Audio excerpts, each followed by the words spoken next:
di dunia ini adalah cermin ketika kita nanti di akhirat. Kita di dunia ini sering kumpul sama siapa? Kita di dunia ini mengidolakan siapa? Kita di dunia ini sering mana duduk di tempat maksiat atau di tempat-tempat yang baik? Lebih sering mana?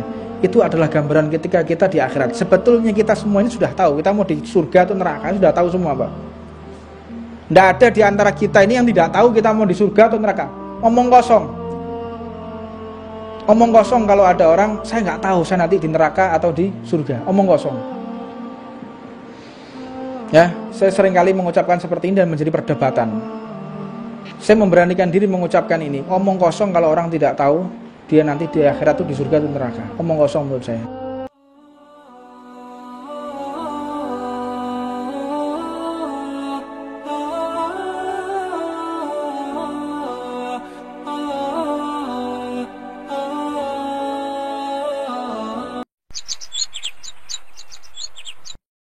Bismillahirrahmanirrahim.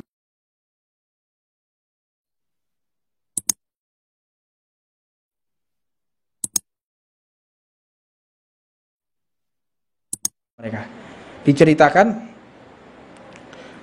ada orang bermimpi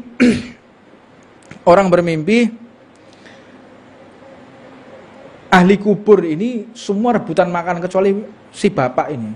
Dia tenang aja. Ditanya, "Bapak, ini orang semua satu kuburan ini rebutan makanan kayak begitu. Kamu kok enggak? Kalau saya spesial." Apa spesialnya? Saya memiliki anak yang soleh, yang senantiasa dia duduk di majelis taklim dan didoakan secara khusus. Maka saya pun diberikan bagian khusus oleh malaikatnya Allah Subhanahu wa taala. Nah, anakku itu anak yang soleh, dia berteman dengan orang-orang yang baik dan dia seringkali memberikan doa, mengirimkan doa kepadaku. Jadi saya nggak butuh rebutan kayak begitu. Tidak lama kemudian si orang soleh ini bermimpi lagi, orang tua tersebut ikut rebutan. Bingung, kamu kok ikut rebutan sekarang? Ya, anakku sudah meninggal, tidak ada lagi yang ngirimi saya. Melok royoan. Karena terputus, anaknya nggak punya anak lagi.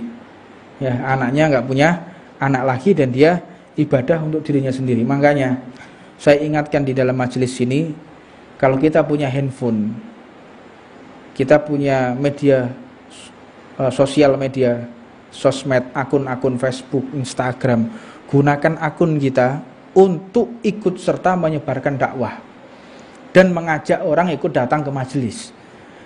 Kalau kita mengajak satu orang ini, ayo mas, ayo bro, melok aku bro, untuk majelis. Geopo nom-noman majelisan piring. Ya kadang kayak gitu ya. Kancamu sing rada kayak sodron-sodron nih. Ayo to melok. Ya wis, akhirnya ikut. Dia ikut dan akhirnya dia mendengarkan dan dia mengamalkan apa yang dia dengarkan di majelis. Ketika kita mati, dia masih mengamalkan itu. Pahala kita tidak diputus oleh Allah. Apalagi kalau dia punya anak nantinya dan anaknya diajarkan seperti dia, gara-gara kita ngajak dia ke majelis, berapa jumlah pahala. Belum lagi kalau kita bisa mampu mengajak orang secara ramai, tulis di medsos. Hari ini ada Jalsatul Itsnain, hari ini ada majelis Rotibul Haddad, kita ikut menyebarkan. Karek metek tok, apalagi aplikasi Facebook karek mejet tok, bagikan, ceklek. Orang membaca, orang tertarik, apalagi ikut streamingnya, kita ikut menyebarkan.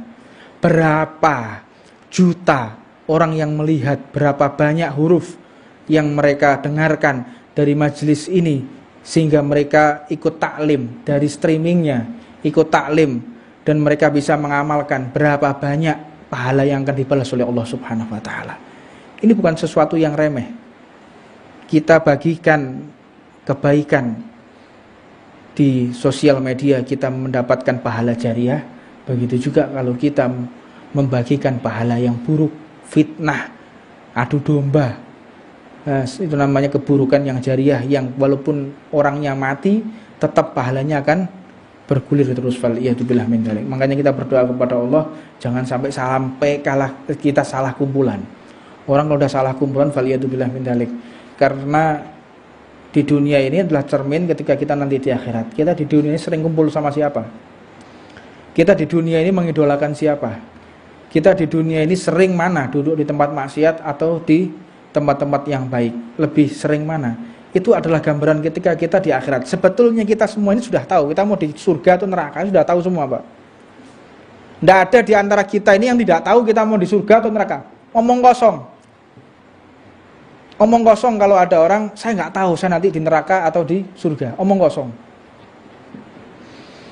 Ya, saya sering kali mengucapkan seperti ini dan menjadi perdebatan. Saya memberanikan diri mengucapkan ini. Omong kosong kalau orang tidak tahu dia nanti di akhirat itu di surga atau neraka. Omong kosong menurut saya. Ketika di dunia kita sering mana? Duduk di warung kopi atau di masjid. Di dunia ini kita mengidolakan siapa dalam hati? Orang yang soleh atau orang yang toleh? Orang yang beruntung, orang soleh kecintaan Allah, atau orang-orang yang jauh dari Allah subhanahu wa ta'ala. Kita sudah tahu kok. Kita kalau mau jujur dalam hati, kita sudah tahu. Kita nanti ini di surga atau di neraka, kita sudah paham. Nggak perlu kita ragu-ragu. Kalau kita istiqomah dulu di majelis ta'lim, khidmah, ikut serta kebaikan, senang sama kebaikan, meninggalkan maksiat, ragu dah kita masuk dalam surga, nggak ragu kita. Husnudzon kepada Allah. Karena ini adalah perisai yang paling mahal dari Allah, majelis ta'lim. Dan tanda yang paling besar dari Allah ketika kita menjadi hamba yang diridhoi oleh Allah subhanahu wa ta'ala. Itu ketika kita dihadirkan jasad kita, anggota tubuh kita duduk di majelis ta'lim. Ini sudah satu bentuk tanda besar kalau Allah telah ridho kepada kita. Dan ketika Allah tidak ridho, nggak mungkin kita bisa hadir di tengah-tengah ini. Nggak mungkin. Mustahil. Nggak masuk akal. Muhal ya, muhal. Mustahil. Kalau kita hamba yang dikutuk oleh Allah, nggak mungkin kita bisa duduk di majelis ini. Dan memang kalau kita orang-orang yang dikutuk oleh Allah, nggak bakal mampu kita duduk di tempat seperti ini. Karena satu hal. Banyak dari santri-santri yang bertanya, Habib, ketika membaca la ilaha illallahnya di Ratibul Haddad, Habib ini agak panjang huruf lamnya. La ilaha illallah, la ilaha illallah. Kok la ilaha illallah, kenapa? Makanya orang-orang seperti itu saya suka ya. Kenapa? Dia mengkritisi. Enggak seperti itu. Coba baca. Orang yang membaca la ilaha illallah, lamnya dipanjangkan, dia mulai lahir sampai mati, dosanya dihapus oleh Allah subhanahu wa ta'ala dengan satu kali ucapan. Kalau sudah dirinya dihapus dosanya, dia masih mengucapkan itu, dosa kakek moyangnya sampai ke atas dihapus juga oleh Allah. Sudah dihapus juga seluruh tetangga-tetangganya, dosanya dihapus semua oleh Allah subhanahu wa ta'ala. Baca la ilaha illallah dengan huruf lamnya dipanjangkan.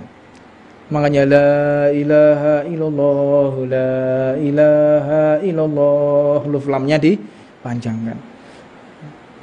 Anda membaca seperti itu yang Allah telah ridho, lisan kita mengucapkan nama Allah. Allah hadirkan tubuh kita di tempat ini.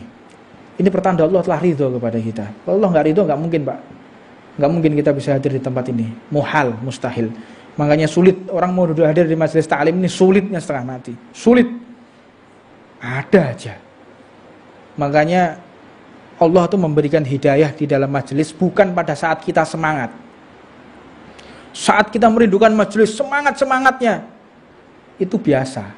Namun ketika kita ada halangan, ada satu permasalahan yang membuat kita tidak bisa hadir di dalam majelis, disitulah Allah turunkan hidayah. Sir rahasia majelis ada di situ.